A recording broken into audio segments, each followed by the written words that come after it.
आज के सम्मेलन में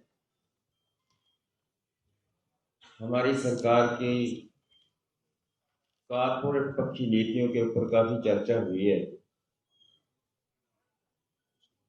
ऐसा कहा जा सकता है कि ये सरकार जब से आई है, इसने जितने भी फैसले किए हैं वो किसानों और मजदूरों को, मेहनतकश तबकों के विरोध में ही किए हैं। एक भी फैसला ऐसा नहीं है जिसे कहा जा सकता है कि देश की डेवलपमेंट के लिए ये सहाय हो।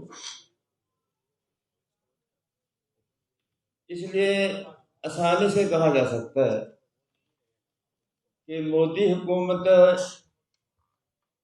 जैसे फिरका परस्ती या फांसीवादी है, वे कारपोरेट की सरकार है और कारपोरेट के पक्ष की ही सरकार है। जबर है, कातल है, अपराधी है, भ्रष्ट है, इससे भी नहीं बची हुई। हैरान होंगे आप, कितनी इदारे हैं, इनके मंत्री जो भी दोषी होते हैं शरेआम जनता के बीच में अपराधी हैं, उनके पक्ष में खड़के, उनके बराबर खड़के आंदोलनों को फेल करके उनको कुर्सी पर विराजमान किया जाता है और सम्मानित किया जाता है। लखनपुर खीरी की घटना देख लो, पहलवानों वाली घटना देख लो, शहीन बाग की घटना की नजर मार लो, और ये विद्यार्थी आंदोलन के अंदर पेपर लीक की घटना के बारे में देख लो। 2017 से लेकर 2026 तक 70 बार पेपर लीक हुआ। अभी समझ में नहीं आ रहा क्या इसका दोषी कल्ला शिक्षा मंत्री है।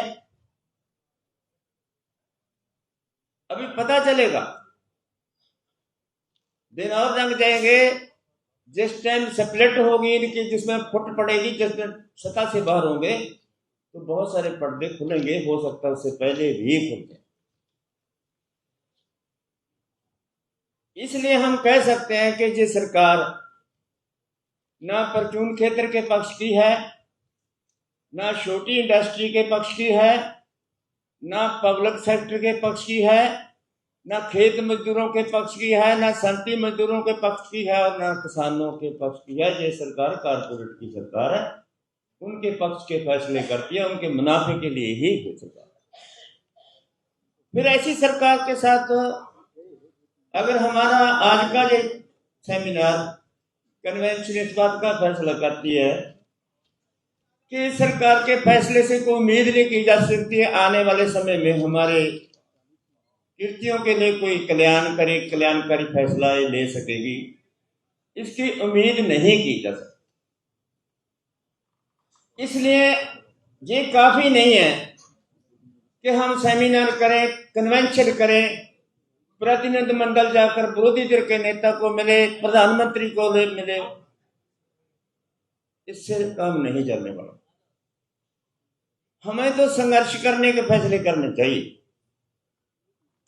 कोई भी हिस्सा संघर्ष करता है, आप पीछे देखा आपने मलेशिया में, नोएडा में मजदूरों को पीट दिया, जख्मी कर दिया और अभी शायद जेलों में बंद है। ये विद्यार्थी आंदोलन कहा जा सकता है कि उसने शिक्षा मंत्री का इस्तीफा आ गया, लेकिन आज की खबर पढ़ो आप, पटना के अंदर आंदोलन हुआ, 200 के आसपास विद्यार्थी अंदर हैं जेलों में अभी भी, और पश्चिम बंगाल के अंदर 70 के आसपास विद्यार्थियों की पुलिस ढूंढ रही है कहां पर है वो, और उसमें भी मुस्लिम कम्युनिटी के लोग हैं, और ये कांग्रेस पार्टी के जो आगू हैं जो उनके साथ बातचीत करके आए हैं, पता नहीं उनकी बातचीत कैसे हुई है। हमें पता था कि आंदोलन के अंदर एक बात काफी नहीं है कि धर्मेंद्र प्रधान का इस्तीफा आ गया, बहुत सारी केसों की वापसी की गारंटी उतनी देर नहीं जब तक कैंसलेशन रिपोर्ट हमारे हाथ में नहीं आ जाती। हमने उस दिन 5 बजे हमारी एसकेएम पंजाब की मीटिंग थी। हमने 5 बजे जब धर्मेंद्र प्रधान का इस्तीफा गया, क्योंकि 27 तारीख को हमने दिल्ली को आना था, 10,000 12,000 किसान लेकर अपना रोटी पानी का सामान लेकर हम इधर ये फैसला कर लिया। रास्ते में जब हम आ रहे हैं कि हमने प्रेस कॉन्फ्रेंस में बोला कि साथियों आपके साथ धोखा हो सकता है, खबरदार रहना, जो आपके हाथ में आएगी वही आपका है। जो आपने हाथ में पकड़ लिया, ये कैंसलेशन रिपोर्ट आपके पास आ गई, वो आपकी है। अगर कैंसलेशन जो कंपनसेशन लेना है, कंपनसेशन के बाद में लिखती कुछ आपके हाथ में आ गया तो आपका है। ऐसा नहीं होगा। और मैं समझता हूं उनको मजबूर किया गया कि प्रेस कॉन्फ्रेंस भी हमारे पास अभी करो। जैसे आपने देखा होगा प्रेस कॉन्फ्रेंस में उनका एक मंत्री बोल रहा है साथी को कि ऐसा बोलो अभी, इसलिए ठीक है वो बच्चे हैं, ऐसा नहीं भी वो लोगों ने बहुत गलत कर दिया। ये तजर्बे की कमी है, हमारे पास भी होती है। एक किसान नेता बोल रहा है कि हम 1.5 साल 2 साल बैठे रहे दिल्ली का मोर्चे में, वो हमारे किसान लीडरों की नलायकी थी, उनकी लातें बजनने जब चक रही थी। अगर पार्लियामेंट घेर लेते तो एक हफ्ते के अंदर फैसला हो जाता। अगर उस सत्य की बात पर चलते ना भाई, 50 साल तक मुड़ के किसान आंदोलन नहीं होना था। 50 साल तक हम एक साथ बैठे हैं, एक साथ आए हैं, एक साथ वापस गए हैं और जीत कर गए। जिसको जीत नहीं लगती फिर सवाल उनसे करे ना भाई। जो बोल रहे हैं मोर्चा, जो दिल्ली वाला मोर्चा था वो तो बिक गया था भाई। हम जा रहे हैं, हम करेंगे, वैसा काम नहीं करेंगे जो दिल्ली मोर्चे के साथ ही करेंगे। दुनिया गा रही है, दुनिया उसकी एग्जाम्पल देती है कि ऐसे लड़ना चाहिए। हमारे विद्यार्थी बोलते हैं कि दूसरी बार एक जीत हुई है। एक जीत तो किसान आंदोलन की हुई है, दूसरी जीत ये हुई है। इसमें एक बात है, इसको ये ना मानो कि विद्यार्थियों ने कितना फैसला कर लिया, कहां कर लिया, और प्रधानमंत्री के इस्तीफे को भी जीत ना मानो। आप इसको इस करके मानो कि इस ऐसी एक जमात है, ऐसी एक संस्था है जो सारी की सारी एक अवाड़े की तरह उठी है, एक बगावत के रूप में उठी है और रोजगार को लेकर उठी है। ये पीड़ित है महंगी विद्या की, ये पीड़ित है रोजगार की, ये पीड़ित है बेरोजगारी के पत्ते की। इनकी मांगे हैं, इनकी जीवन के साथ जुड़ी हुई है। कोई बात इस आंदोलन के अंदर ऐसी देखी है कि जिसमें जात पात का नाम आया हो, किसी धर्म का नाम आया हो? किसी का नहीं। एकदम मलियामेट कर दिया इस आंदोलन ने।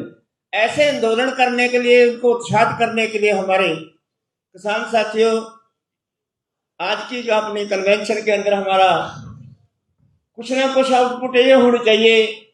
कोई भी संस्था आंदोलन करती है इन नीतियों के खिलाफ, उसकी सपोर्ट में हमें फैसला करके एकदम कूद जाना चाहिए। और दूसरा हमारा जो एक बहुत इंपॉर्टेंट इशू है कि हमारी इस कन्वेंशन की आउटपुट इस बात में है कि हमारी बढ़तर कैसी है स्कैम की। जो बाहर में बढ़तर है, बहुत बड़ी बढ़तर है हमारी। एक मिनट में। लेकिन साथियों, जैसा हमारा नाम है, इतनी बड़ी संस्था हमारी नहीं बन सकती। पंजाब बड़े साथी हैं, इनको तो आवाज मारो हम इकट्ठे हो जाते हैं 1 मिनट में। 21 तारीख को अर्थी फूकी, 21 तारीख को मतलब लाठीचार्ज हुआ किसानों के ऊपर, 20 को हुआ विद्यार्थियों के ऊपर। 21 तारीख को हमने अर्थी फूक दी, 20 को हमने सारे मोर्चों के अंदर अर्थी भी फूकी है और मते पास किया विद्यार्थियों के पक्ष में। ऐसा एक हिंदुस्तान में क्यों नहीं हुआ भाई? दूसरी स्टेटों वालों साथियों को क्यों नहीं आया? ठीक है, अगर एसकेएम ही आपको बोला ये करो, फिर ही करने क्या स्टेट बॉडी का ये काम नहीं बनता कि वो विचार कर फैसला करेंगे हम क्या करेंगे? इसके लिए हरियाणा में क्या हो नहीं सकता था? और दूसरे साथी, दूसरी बात ये है कि पश्चिमी यूपी हमारे साथ लगती है, 80 जिला है उसके अंदर, और मेरे ख्याल में 300 से ज्यादा किसान संगठन हो गए। आज निगाह मार लो हमारे यूपी के कितने साथी इधर बैठे हुए, कितने आंदोलन के बीच में आए। और कितनी संस्थाएं हमारी काम कर रही हैं। इसके लिए हमें चिंतित होना चाहिए। बड़ा स्टेट है, उस बड़ी स्टेट के अंदर हम उनके साथ तालमेल करें, उनके साथ तालमेल बढ़ाएं।